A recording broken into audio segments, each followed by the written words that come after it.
It's my birthday. Woo, woo, it's my birthday. Hey everybody, welcome back to my channel. It's me, Nicole. Yay, tomorrow's my birthday, November 22nd. I'm gonna be the big 4-6. Oh Lord Jesus, is it happening? Is it really happening? Am I almost 50 now? Oh, it's okay because I'm still young at heart. Anyway, welcome to my channel. If you're new, welcome. Thank you for joining me today. I'm so excited today. I am going to be interviewing Dr. Tumi Johnson. This is episode 4 of my Raw Vegan series. I'm so honored to have her join us today. I've been following her for years. I don't know, maybe 2-3 years-ish. She's been such an inspiration to me. She is a doctor, she's a dancer, she's a poet, and she's an author of The Delicious Healing. You need to check out her book, and all the links will be in the description below. Without further ado, let's bring on Dr. Tumi. Stay tuned. Are you there, Tumi? Hello. Hi, Tumi. Dr. Tumi. Hi, Nicole. Can you hear me okay? Yes. Oh, I'm so glad this is working. I was like, I see her name. I saw your name, but I'm like, where is she? How are you? Yes, I'm so great. You look beautiful in green. I like the colors. Thank you. Nice to meet you. It's so wonderful to meet you. Yeah. It's more special to me because I've been following you so long. And it's like, you know what I mean? It's like, I'm finally meeting someone that I've been watching your videos and seeing you on Instagram. So it's like, oh. That feels special to me too, because many times it's lovely to share the information, but to actually connect with somebody in real time who has resonated with what I'm sharing, that feels really special to me. So thank you for reaching out. Oh. And I'm excited to be in conversation with you. Me too. I do want to say, like, one thing about you I love is you're so peaceful and calm. You're like your spirit and your vibe. When I watch your videos, like I could had a rough day or something like that, and your energy is very calming. Your spirit. So I just wanted to say that about you. I love watching your videos because if I'm having like a not so good day, I can always rely on you to calm me down. That feels really good to hear. Thank you. You're welcome. And your dancing is, I love your dancing. I love how you're able to dance to nature, the sounds of nature. Like a lot of your videos, you're not even dancing to music. You're just dancing to nature and Mother's nature. And it's very, again, peaceful. And I just wanted to say that I love your dancing. I love your movement. I love how you express yourself. All right, I'm going to get straight to the questions. So, the first question, tell me about yourself. How long have you been raw? What inspired you to go raw? So, my name is Tumi. I am a medical doctor. I'm a dancer. I'm a poet. I'm a human on this planet living my best life. I like to say that because for many years of my life, I was struggling with physical issues, with disordered eating behaviors, with severe depression that I had throughout university and really peaked in medical school. And so I'm now living the life of my best dreams, really. And I say that again to just encourage people who might be in a dark place to let them know that there is light. And it's also tied in with my raw journey because raw food was, let me be clear about this, living plant food, not just raw food, but living raw plant food is really what was a big part of what helped heal me from a lot of the issues that I went through. I was suffering from asthma, eczema, and as I mentioned, disordered eating disorder, binge eating, and severe depression, as dark as it gets. And I talk about that in my book, Delicious Healing, about different aspects of healing, not just the food. It's not all about the food. That's one thing I want to say, but a lot of things, including self-love, nature, rest, meditation. I talk about that in that book that really helped heal me and that I now use also as a doctor in my practice to guide people to their best lives. Oh, that's amazing. That's great. So you had depression, and through this journey, it allowed you to get through that. Why do you think that is? Absolutely. Why do you think Uh, that is? why the raw food specifically? Yeah. Okay. I asked that because, again, there are other aspects. You know, I had to look at my emotions. I had to look at my boundary issues in my life. I had severe issues around boundaries. Um, I had to take accountability for how I was creating a life I wasn't happy with. But the food, I'll get straight to the food. Raw food, I believe, and again, raw plant food, and I eat a fruit-based diet. Mm-hmm. I think it possesses a frequency, and I say this as a medical doctor trained in Western traditional medicine, but I can also say this with confidence because I've seen it in other people and patients I work with and myself. It, I believe, contains the frequency of true vibrancy, true health, true aliveness. And so when you are eating that food, you tend to unblock channels. You tend to unstick. Things can get stuck and it tends to Mm-hmm. unstick the channels within you. And I think it can actually give this feeling, and I think it's truth, of being even more connected. We are all connected to source, to the great I am, to Mama Nature. But because of the things we tend to put in our body that might be processed, heavy, not aligned with our true love vibration, we may not feel that connection. And I think that that can then lead to not treating our brothers and our sisters and other earthlings well and with compassion. But when you're eating this way, when you're eating living plant food, a lot of that stuff falls from the wayside. And what then happens is that you can see clearly, more clearly, Mm-hmm. and you can look at your emotions more clearly and start doing the healing work around that. And that was what might happen for me, is that I started asking myself, why am I sad? And I started seeing that my life was not in alignment with my heart, with my God-given talents and desires and gifts, and I was depressed for a reason. Depression was actually saying, you need to change some things here. But I Yeah. couldn't see that for years because I was stuffing myself with food so I wouldn't feel the discomfort of depression, of anger, Mm. um, if that makes sense. Wow. That's that's a wow. That is amazing. Thank you for sharing your story. Before you went raw, did you go Yeah. straight from a regular Mhm. standard American diet, or were you plant-based first That's such a and great transition? Or question.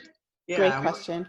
When I was 12 or 13, I think I was 13, I read a book called, I think it's called Diet for a Small Planet, Mm-hmm. um, by LaPay, and it's all about vegetarianism. And I read that book, and I also had a very uh, intimate experience of seeing a chicken head being cut off when I was in Nigeria. Uh, Between those two things happening, and that chicken was going to be fed to me, I was like, oh. I'm no way, no way, this does not jive with me. And it Mm-mm. took me a couple of years, but as a teenager, I was already off the meat. I was eating fish, but Mm-hmm. I didn't connect the dots with fish. But in terms of any other flesh, I didn't eat. But I did have dairy because, again, I didn't understand about the dairy industry. So I had a pescatarian diet, no flesh but fish, but a lot of dairy, um, and vegetables and fruit, but nothing close to what I eat now. And so that's what I was eating. And then as a doctor, as a young doctor, I went after my residency in New York.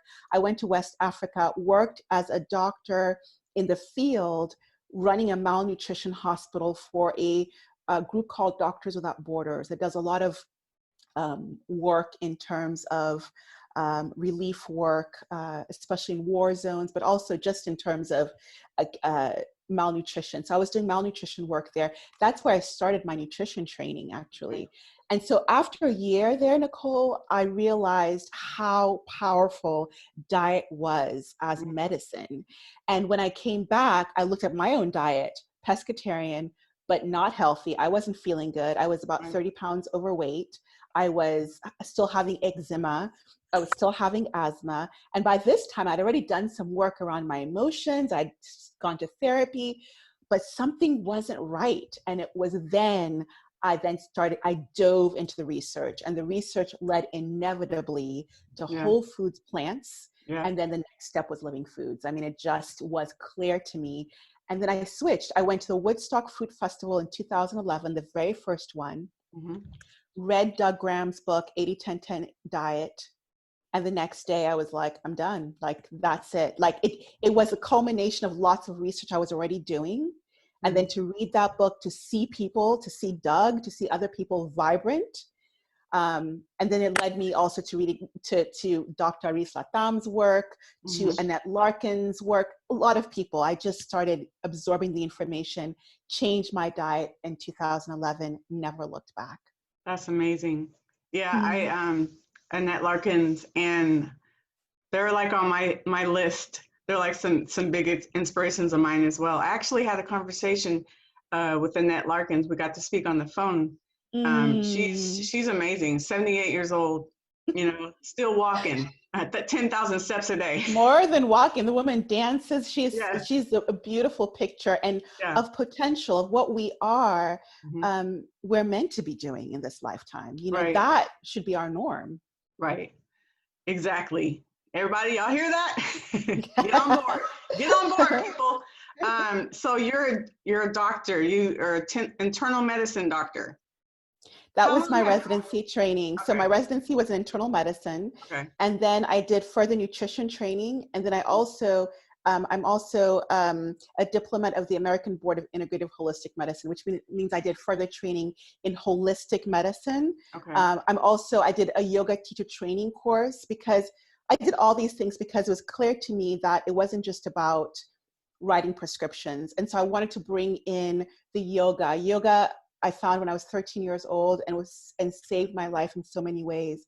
I wanted to bring in yoga. I wanted to bring in meditation. I wanted to bring in nutrition. And as a dancer, I knew the importance of movement. So I wanted to bring all of these things to my medical practice. And that's what I do now is I have a holistic practice where I see people one-on-one. I'm not writing prescriptions. I'm telling people how to use lifestyle and things like movement, food for sure, but also meditation and stress management to change their lives. And I see people with hormonal imbalances, high blood pressure, definitely overweight, diabetes, and I'm guiding them off their medications through this. I also create poem dances, which are healing dances for organizations, schools, festivals, and now individuals to also ignite their healing process. So it's come full circle, being able to bring in my passions and my talents as a physician, as a healer. That's dope. Because you answered my question. My next question was, since you are a doctor and you are a raw vegan, do you like refer your patients the lifestyle as opposed to medications and stuff? So you answered all that for me. Thank you. One thing I do want to say though about that is that I definitely plant-based, I usually will guide people through a detox, an individualized detox. Then I'll guide them into something that they can maintain long-term.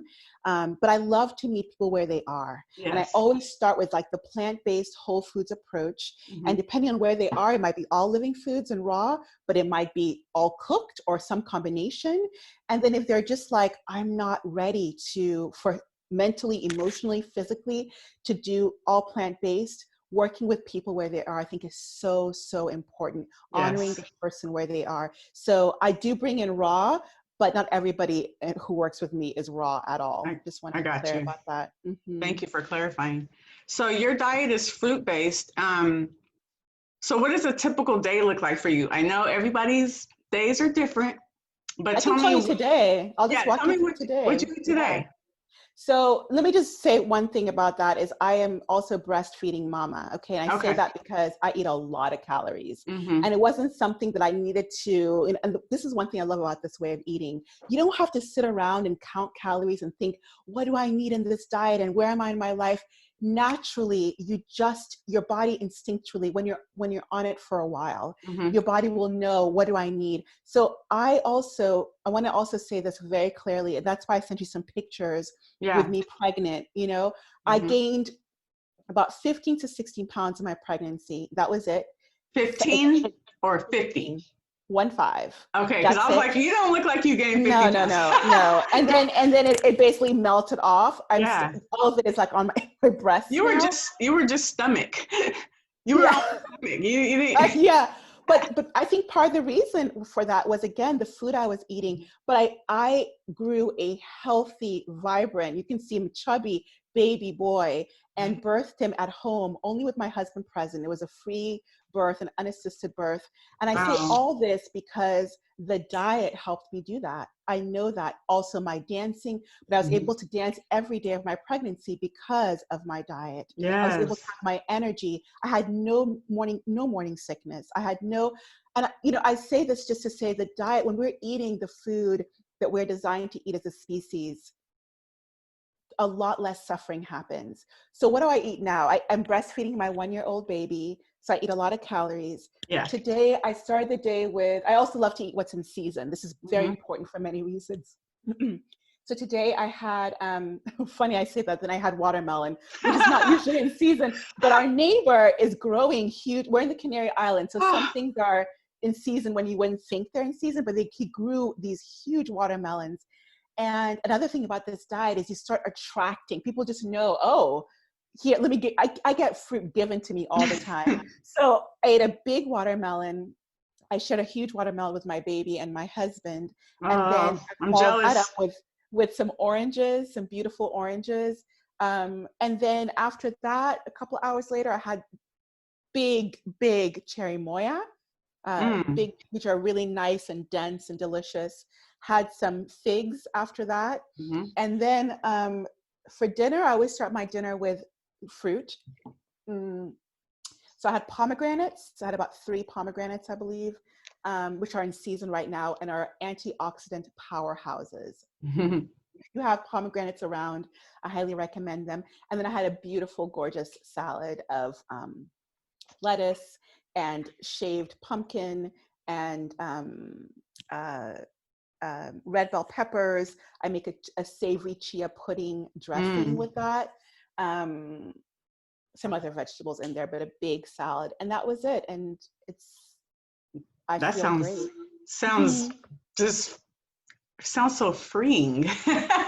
Like you just want to skip after you eat. That's amazing. So why a fruit-based diet? Because some Great people, question. you eat Yeah. raw. Some people might eat more salads and greens. Yeah. Yeah. It's fruit more so. Why is that? Okay, so I'll tell you the practical reason and then I'll give you a scientific reason. The practical reason is I feel my absolute best on that kind of diet. And I've tried, I started fruit-based to begin with because that's how I entered into raw. But then, traveling, I was traveling full time for years and years and years. And on the road, I would run into people or into more kind of higher fat raw or more sprouts and sprouted grains. I do include sprouts and seaweeds, raw seaweeds in my diet. But I like a fruit-based diet because it gives me the carbohydrates that I need. And our body really, our cells run on carbs. When you take in a food, the body's going to break it down, and it breaks it down to glucose and ATP. If Mhm. you're giving yourself a lot of greens, which are fantastic. I love greens. I eat greens every single day, but greens are negligible in calories. I cannot dance the amount that I dance. I cannot feed my child based on just greens. Greens don't have Mm. enough calories. So you have Okay. to think, where's my calorie source going to come from if you're going to be raw? It can be fruits. It can be like nuts and seeds and like fats. Those are really your 2 options. I mean, I'm trying to think if there's anything else. You Yeah. can't subsist on just greens. It's not going to give you enough calories. Right. So most people are eating a lot of greens and they're not eating a lot of fruit. They're eating a lot of fats. Okay. And some people love that. I don't feel my best on that. Mhm. And science shows over and over again for disease prevention and definitely for disease healing, a lower fat, not no fat, but a lower fat, around 10%, maybe 15% if you're breastfeeding. 5 to 15% is really optimal. And I have found that to be the case for me. And I don't get neurotic about the numbers at all anymore. I just know if I'm eating enough fruit, I'm not going to be eating tons of nuts and seeds. And just to also say, in terms of digestibility, our body, for a lot of scientific reasons, in terms of enzymes, we break down the fruits way more easily than the nuts and the seeds, which tend to have something called phytic acid coating them that can reduce their digestibility. So many people will actually feel a little bit of constipation or bloating if they're eating lots of nuts and seeds that you don't feel on a hydrating. I mean, fruits are just, we're frugivores. We are meant to be eating fruit. We have opposable thumbs to pluck fruit. We have the color vision in our eyes to see the red. My child is a perfect example. Look to the children. My baby will just, I mean, from the first food he was reaching for was fruit. And we had nuts and seeds around. My husband eats quinoa. He was going for the fruit from the get-go when he started eating. So for all those reasons, I get very passionate talking about it. Yes, I love it. That's amazing. That's it's inspirational. Oh. Very inspirational. Like I eat a high raw, and my dream and desire is to go fully raw. It's just, I don't know. It's hard for me when I'm out and about going to the events, or if I travel, my hunger is different. And it's like sometimes the raw foods are not sustaining me. So it's like I end up having to eat something cooked that's a little heavier. So it's been a little roller coaster. Can I share something to you around that really quickly, please, if we have time, around travel and being out and about? I think some things that happened, because I was traveling full time for over 5 years, and I was raw during that time. One thing during travel and also social events is that I think also stress can go higher, and also emotions can come up. And so what I invite people to do, if they find that they are struggling with being aligned with their desired diet when they're traveling or in social situations, is to look at how they're managing their stress. That's number one. And then another practical thing is, I love the app happycow.net. And I like it because, for a very practical reason, make sure you've got enough raw food. If you're traveling, it can be very easy just to be like, oh, I'll pick it up when I can, but you have to have a strategy. When I travel, the first place I'm going to is the market or the farmer's. First place, we get off the plane and we're beelining it to there. That's the first place, because we've got to sustain ourselves. And if we don't do that, then we end up in a hotel room, or we end up in an Airbnb that has like strange things that I can't eat, and I'm going to get irritable. So I go straight to getting the food I need and stock up. Stock up your place. And for social events, really quickly, I talk about this a lot. I recommend pre-eating before you go to a social event. And if it's a social event that's going to be around food, bring something that you can eat. But even more than that, I would say just pre-eat. There's a couple of little tips around that might be helpful. But I think emotions is something we don't talk enough about. And really managing that, I think is key. That was amazing. It's funny how you keep answering questions before I even get to ask. You answer my question, because I was going to say, like, you know, what are some of your tips to stick? And there you go, answering. We're on one accord. We have 6 minutes, so I want to actually one quick question, and then I want you to tell them about your book and all your social media handles, where they can find you, where they can purchase your book and everything. But my last question, I actually had a few more, but I'm just going to ask one more. Since you've been raw, how long have you been raw? 2011, 9 years. 9 years. A little bit over 9 years. And in those 9 years, have you had any cooked foods? Do you ever eat junk food? Just curious. Great question. Great question. I will say, so I never say I'm 100% raw, because, for example, I have cashews, which are not technically raw. I've had things like, when I make raw sushi, sometimes the nori is toasted nori because I can't find uncooked. Spices are not technically raw. So I say I'm more than 99.9% raw. That's what I've been. And I've been that way. I have had a couple of cooked food experiments during those 9 years, because I was like, oh, maybe I can actually do this cooked food, bring in some cooked food. I never felt good afterwards. And so I stopped doing it.